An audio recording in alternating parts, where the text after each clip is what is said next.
What's up guys, this right here is Logitech's G923 racing wheel.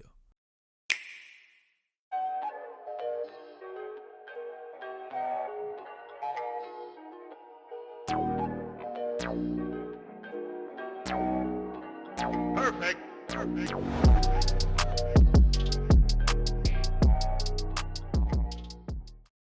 Okay, so let's quickly get it out of the box. Inside it comes with a guide, a power adapter to power on the racing wheel, and a sticker, a couple of papers, the racing wheel, and then the pedals.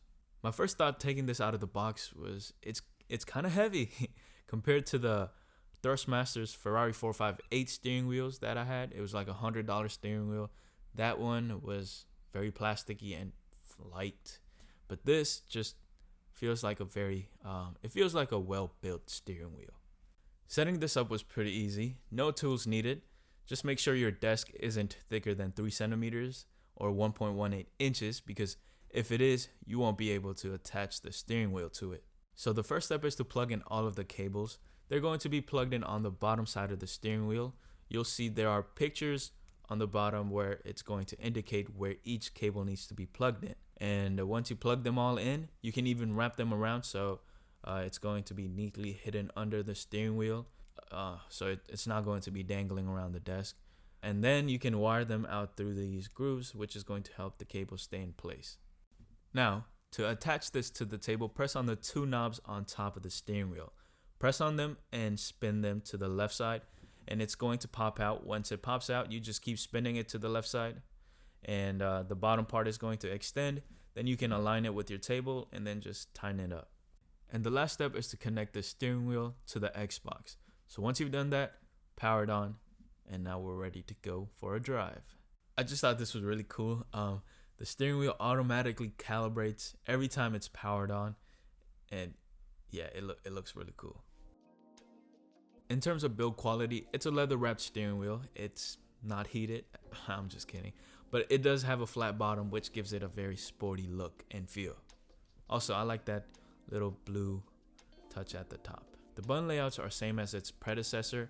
It's easy to press. I haven't had any issues with them so far.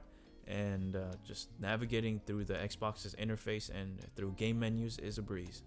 There's also a rev indicator, which might help you shift better. The paddle shifters are on point. They're made out of metal. It's tactile. It makes a clicking noise every time I press on them, and feels like the way it would feel in a car. Now for the pedals.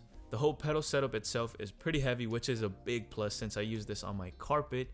It helps the pedals stay in place, and there's also this little latch on the bottom of the pedals where you can pull it, and these spikes come out, which should give it more grip.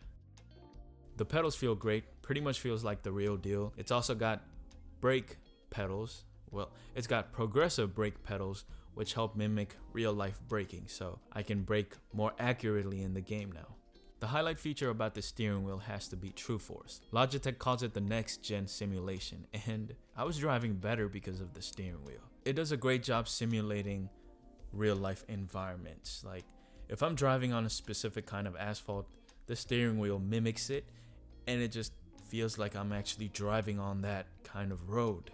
Not only that, but I can also feel when I'm braking, the wheel starts vibrating a little, or if I'm accelerating really hard, I can feel myself, doing a burnout. All kinds of realistic stuff like that you can feel through this steering wheel. It's pretty awesome.